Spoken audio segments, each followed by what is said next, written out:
Bismillahirrahmanirrahim. Assalamualaikum warahmatullahi wabarakatuh. Perkenalkan, nama saya Muhammad Mustafa Kamal.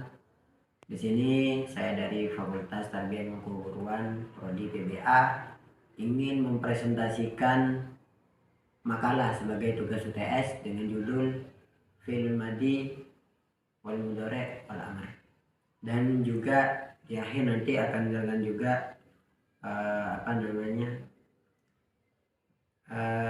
iklal pertama dan iklal kedua. Oke, memasuki materi yang pertama, yaitu tentang fi'il madhi. Fi'il madhi dalam bahasa Arabnya itu amal madhi fahuwa alladhi dalla ala ma'nan wajada fi zamanil madhi. Jadi fi'il madhi adalah fi'il yang menunjukkan makna yang terjadi pada masa yang lewat atau yang lampau. Jadi ada namanya zaman. Jadi zaman pada fi'il madhi itu zaman madhi. Dan tanda-tandanya fi'il madhi itu ada 3. Tanda-tanda fi'il madhi itu ada 3. Yang pertama, diakhiri ta ta'nis. Contoh, dorobat.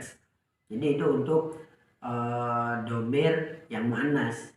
Domir muannas tapi ghaibah. Dorobat, fa'alat. Jadi yang akhirnya ada ta ta'nis itu sudah dipastikan fi'il madhi. Yang kedua, diakhiri oleh domir rafa' mutaharrik atau yang hidup yang sekaligus menjadi fa'ilnya. Contoh, fa'alna bermakna kami, fa'altu bermakna saya. Itu fi'il madhi. Dan yang terakhir dapat dimasuki lafadz. Lakot wafaqahu. Jadi lakotnya itu ada lafadz lain seperti itu. Dan juga fi'il madhi itu biasanya nanti sebenarnya ada di akhir pembahasan, yaitu tentang harkat mabninya.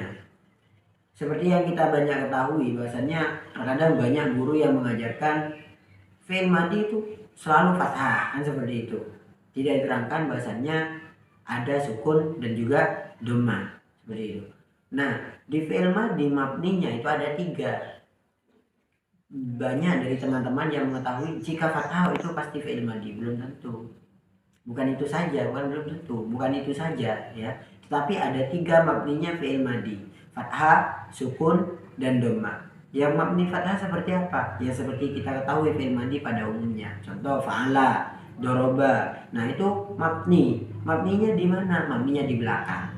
Ya, mabninya di belakang, bukan di depan, tapi di belakang. Fa'ala mabni fathah. Kenapa mabni? Karena tidak bisa berubah-ubah begitu. Fa'ala. Nah, yang kedua yaitu mabni sukun. Contoh yang tadi yang berakhiran tak taknis, contohnya dorobat. Nah, itu paling akhirnya harganya yaitu sukun, maka dinamakan mabni sukun, bukan fathah lagi karena sudah ketambahan tak taknis. Dan harkat yang akhir itu berubah ke harkatnya ta ta'nis pada huruf yang akhir, maka itu dinamakan mabni sukun. Yang terakhir itu ada mabni dhamma. Contohnya ketika sambung dengan wau jama'. Contoh, dorobu ya, untuk domir hum, dorobu. Nah, itu sudah beda, maka harkat yang akhir itu dhamma ya, dhamma, dorobu. Nah, kenapa tidak mabni sukun? Karena wawunya itu tidak disukun, tidak ada tanda sukun, hanya sekedar tanda bahasanya itu adalah domir hum, itu ya, domir hum. Oke. Itu fi'il madhi. Selanjutnya fi'il mudhari'. Fi'il mudhari' adalah pengertiannya ya, kata kerja yang memiliki arti sedang atau akan. Jadi beda dengan fi'il madhi. Kalau fi'il madhi sudah bermakna lampau, sedangkan fi'il mudhari' itu bermakna sedang atau akan. Nah, fi'il mudhari' ini ciri-cirinya fi'il mudhari' 1, diawali huruf mudhora'ah, yaitu itu. Jika ada fi'il yang di awalnya itu hamzah ya atau alif sama aja, nun, ya, tak, dan akhirnya ini tanda keduanya ya, akhirnya berharakat dhammah. Akhirnya berharakat dhammah dari awalnya ana itu dan akhirnya berharakat dhammah, maka itu sudah dipastikan fi'il mudhari. Contoh yaf'ulu itu yang pakai ya, yang alif af'ulu, yang nun naf'ulu, yang tak taf'ulu. Seperti itu. Pembagian fi'il mudhari. Ya, pembagiannya itu ada 3. Fi'il mudhari sahih akhir, fi'il mudhari mu'tal akhir, dan af'alul khamsah. Oke, fi'il mudhari yang sahih akhir maksudnya gimana? Fi'il mudhari yang akhirnya tidak berupa huruf ilat dan bukan af'alul khamsah. Jadi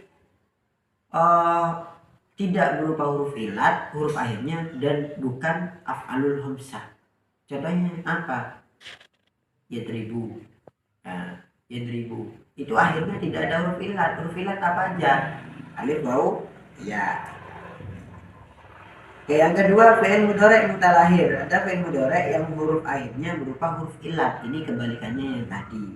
Ya, kebalikannya yang tadi. Contohnya apa? Yahsya. Yahsya. Syanya itu ada alif layyinah. Di situ berupa alif. Maka itu dinamakan huruf fi'il mudhari mu'tal akhir. Dan yang terakhir af'alul khamsah. Af'alul khamsah adalah fi'il mudhari baik yang sahih atau yang mu'tal. Jadi kedua-duanya ya. Yang berakhiran alif tasniyah, waw jamak, dan ya muannas mukhatabah. Alif tasniyah itu fungsinya untuk domir pada 2 orang ya, huma pada huma. Dan waw jamak untuk jamak, bisa hum, bisa antum, antunna. Dan ya muannas mukhatabah. Untuk yang muannas mukhatabah ini untuk yang muannas ya, muannas. Jamak juga. Contoh yasma'ani. Yasma'ani itu yang tasniyah, yang tasniyah berupa alif tasniyah yang bermakna 2. Yang jamak, waw jamak, contoh yasma'una itu waw jamak untuk mudzakkar ya. Dan yang terakhir tasma'ina itu untuk muannas ya, muannas mukhatabah. Itu untuk fi'il mudhari. Nah, yang terakhir itu adalah fi'il amr. Fi'il amr itu yang biasa kita pahami adalah fi'il yang berfungsi sebagai perintah ya. Nah, di sini pengertiannya di makalah ini yaitu fi'il yang menunjukkan arti perintah sama. Fi'il amr memiliki zaman istiqbal, apa? Akan ya. Terus mabninya fi'il amr itu ada 3. 1. Mabni sukun apabila sahih akhir dan tidak bertemu dengan alif tasniyah, waw jamak, dan ya muannas mukhatabah. Jika tidak bertemu alif tasniyah, waw jamak dan ya muannas mukhatabah, maka itu mabninya mabni sukun. Contoh idrib. Idrib itu apa namanya? Mufrad gitu ya. Mufrad, perintah buat mufrad, bukan alif tasniyah, bukan buat apa namanya? Waw jamak dan ya ta'nis, ya muannas mukhatabah. Yang kedua membuang huruf ilat apabila berakhiran huruf ilat. Contoh yahsya yang tadi. Yahsya atau yang Roma yarmi, irminya itu yang akhir atau alif, bukan alif ya, tapi apa namanya,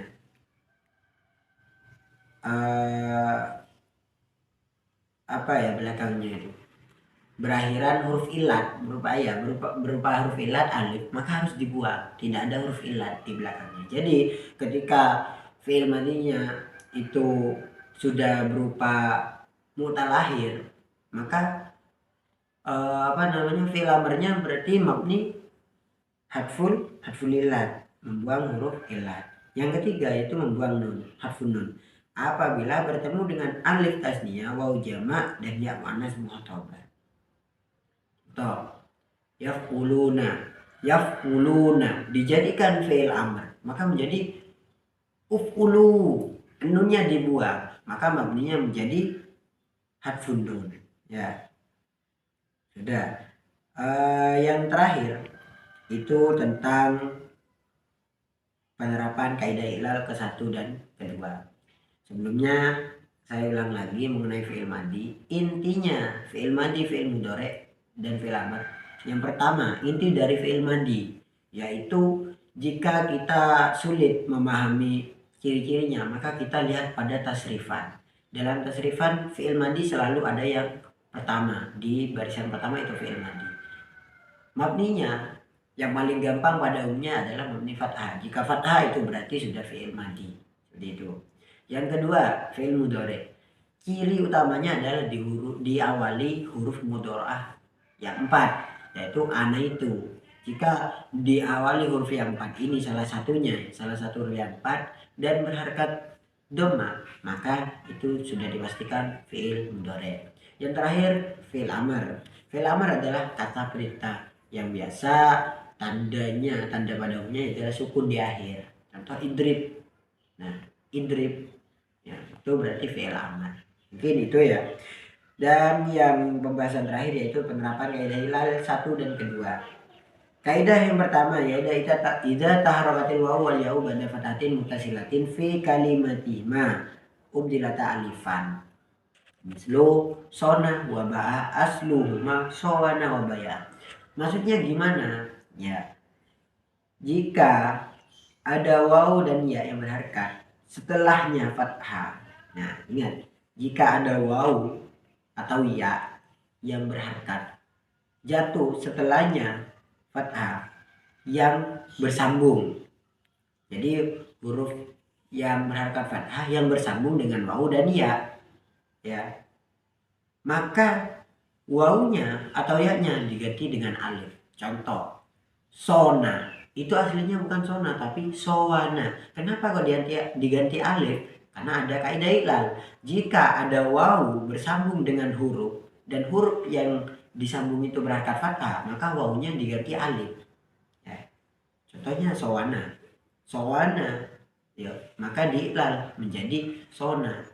Ilalnya gimana? Sona asluhu sawana ala wazin fa'ala ubdilatil wawu alifan litaharrukiha ba'da fathatin muttasilatin fi kalimatiha fasoro sona.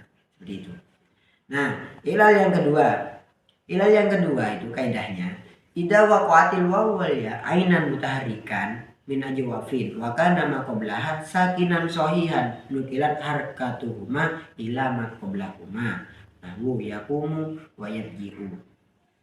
Asluhuma yakum wa yabni. Maksudnya gimana? Ini sesuai pendapat saya. Diambil cara simpelnya aja dari contoh. Yakumu asluhu yakumu. Yakumu asluhu yakumu. Maka kok bisa menjadi yakumu? Sesuai iklal. Ya, jika ada wawu atau ya pada ain fi'il, ya, pada bina ajwaf dan ada sebelumnya itu harakat sukun, maka harakatnya dipindah. Nukilat harkatuhuma, ya, harakatnya wawu atau ya ila ma qablaha, ke sebelumnya. Ini kaidah. Jadi jika ada bina ajwaf, ya, dan waw ya-nya itu jatuh pada ain. Ya, bina ajwaf itu memang pada ainnya.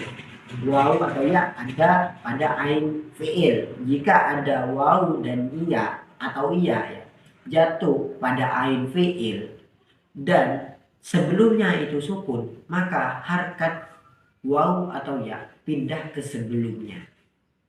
Pindah ke sebelumnya. Itu sesuai kaidah ilal yang kedua. Jadi kenapa yakumu aslu yakumu? Kenapa yakumu menjadi yakumu? Karena ada kaidah. Jika ada waw atau ya pada bina ajwaf dan pada fi'il mudhari dan harkat sebelumnya itu sukun, maka harkatnya waw dan ya itu diganti ke sebelumnya ila maqoblaha. Maka jadilah yakumu aslu yakumu menjadi yakum. Ya, mungkin itu dari pengertian fiil dari awal, fiil madi, mudhari, amar dan kaidah ilal 1 dan kedua. Mungkin kurang lebihnya seperti itu. Jika ada kesalahan bisa dibenarkan nanti, karena saya sendiri juga belajar jauh dari kata kesempurnaan.